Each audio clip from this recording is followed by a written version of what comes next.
Di sini saya akan menjelaskan CBR dari kelompok kami, di mana kelompok kami yaitu mengambil rujukan dari buku yang berjudul Pengantar Perbandingan Sistem Hukum yang ditulis oleh Dr. Ade Maman Suherman, penerbit oleh PT Raja Grafindo Prasada.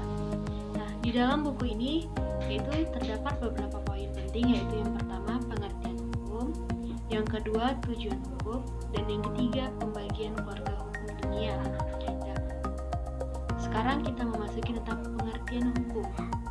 Menurut Aristoteles, hukum dalam arti sempit adalah hukum ketika masyarakat mentaati dan menerapkannya terhadap anggotanya sendiri. Hukum secara universal yaitu adalah hukum alam. Menurut Jortinus mendefinisikan, hukum adalah sesuatu aturan dari tindakan moral yang mewajibkan pada sesuatu yang benar. Secara umum, tujuan hukum meliputi yaitu yang pertama, untuk menegakkan moral, yang kedua, untuk merefleksikan kebiasaan, yang ketiga, untuk kesejahteraan masyarakat, dan yang keempat, untuk melayani kekuasaan.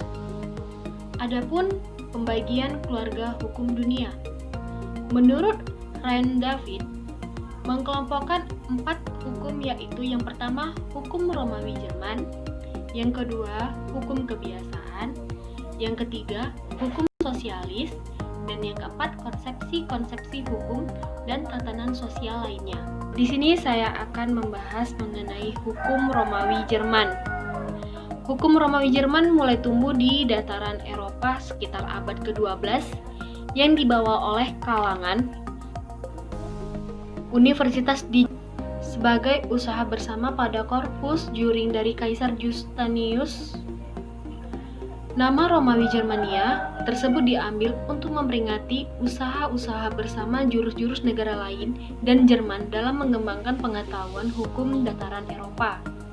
Pada hakikatnya, yang dimaksud dengan hukum adalah apa yang berhubungan sebagai hukum privat, yaitu hukum yang mengatur tingkah laku manusia yang kemudian tumbuh dalam bidang hukum baru berdasarkan hukum privat. Hukum Romawi Jerman adalah hukum yang berlaku di Eropa kontinental, yaitu di negara-negara yang mengikuti hukum Romawi. Hukum ini dibagi dalam 2 kelompok, yaitu yang pertama, hukum yang mengatur kesejahteraan masyarakat dan kepentingan umum. Yang kedua, hukum yang mengatur hubungan perdata, artinya yang mengatur hubungan orang.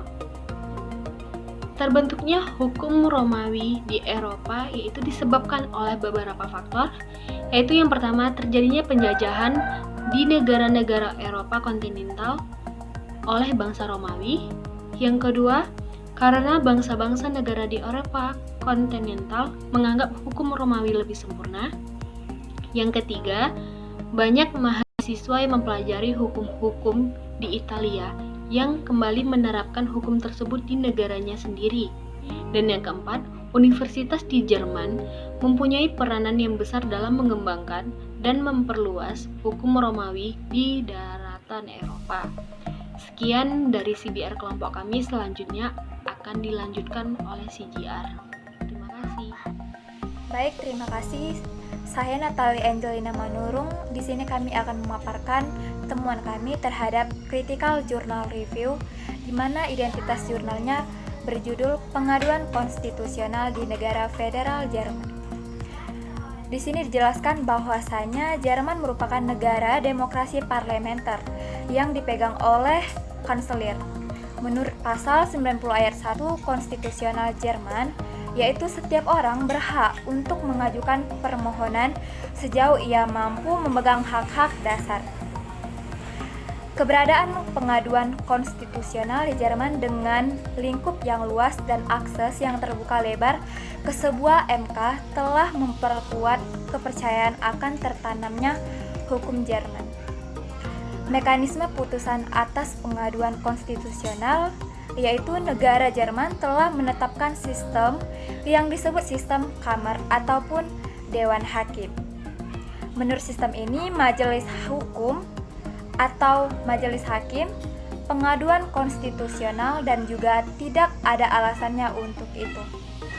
Peran Dewan Hakim di sini ialah harus memutuskan dengan suara bulat dalam hal penolakan pengaduan konstitusional atau dalam hal dikabulkannya konstitusional ini. Apabila suara bulat tidak tercapai, maka majelis hakim memberikan wewenangnya untuk memutuskan. Oleh karena itu, sebelum berakhirnya jalur hukum pengadilan, yang perlu disebutkan adalah bahwa pengaduan konstitusional ini memiliki makna yang umum. Bagi pengaju berat akan timbul kerugian berat dan tidak bisa diperbaiki jika dilempar ke pengadilan. Sehingga pada kesimpulannya yaitu negara federal Jerman merupakan salah satu contoh yang tepat dalam memahami dan mempraktekkan model perlindungan hak konstitusional dengan menjalankan mekanisme konstitusional yang akan diproses Mahkamah Federal Jerman. Terima kasih.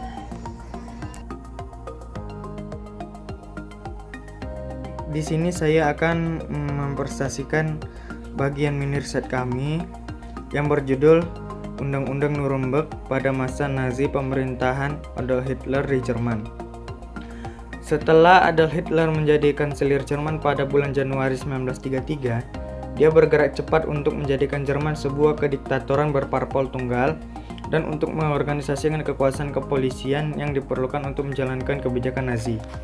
Pada rapat umum partai tahunan yang diadakan di Nuremberg pada tahun 1935, Nazi mengumumkan undang-undang baru yang melembagakan banyak teori rasial yang lazim dalam ideologi Nazi. Undang-undang tersebut mengecualikan orang Yahudi Jerman dari kewarganegaraan Reich dan melarang mereka menikah atau melakukan hubungan seksual dengan orang berdarah Jerman atau saudara. Peraturan bahan untuk hukum mencabut hak orang Yahudi dan merampas sebagian besar hak politik mereka. Hukum Nuremberg tidak mendefinisikan orang Yahudi sebagai dengan keyakinan atau agama tertentu. Dua undang-undang terpisah ditetapkan oleh Nazi Jerman pada September 1935. Secara kolektif dinamakan Undang-Undang Nuremberg, Undang-Undang Kewarganegaraan dan Reich, dan Undang-Undang Perlindungan Darah dan Kehormatan Jerman. Undang-Undang Kewarganegaraan Jerman menurut Undang-Undang Kewarganegaraan Reich dan berbagai dekret lain yang menjelaskan penerapannya. Hanya orang yang berdarah Jerman atau kerabatnya sajalah yang dapat menjadi warga negara Jerman. Undang-undang tersebut menetapkan siapa yang merupakan orang Jerman dan non-Jerman, dan siapa yang merupakan orang Yahudi dan non-Yahudi. Nazi menolak pandangan tradisional mengenai orang Yahudi sebagai anggota masyarakat keagamaan atau budaya. Sebaliknya, mereka menyatukan bahwa Yahudi merupakan ras yang ditentukan berdasarkan kelahiran dan darah. B. Undang-Undang Kelahiran Darah dan Kehormatan Jerman. Undang-undang tersebut juga melarang orang Yahudi untuk memperkerjakan pembantu Jerman perempuan yang berusia 45 tahun dengan asumsi bahwa para pria Yahudi akan memaksa pembantu Jerman tersebut untuk melakukan pencemaran ras. Ribuan orang dijatuhi hukuman atau lenyap begitu saja di dalam kem-kem konsentrasi akibat pencemaran ras. Arti penting Undang-Undang Nuremberg. Undang-Undang Nuremberg membalikkan proses emansipasi di mana orang Yahudi Jerman termasuk sebagai anggota penuh masyarakat dan warga negara yang setara di negara tersebut. Yang lebih penting lagi bahwa undang-undang tersebut menjadi landasan untuk tindakan antisemit di waktu mendatang dengan cara membedakan antara orang Jerman dan orang Yahudi secara hukum. Untuk pertama kalinya dalam sejarah kaum Yahudi menghadapi penganiayaan bukan karena apa yang mereka yakini, namun karena jati diri mereka atau siapa orang tua mereka berdasarkan kelahiran.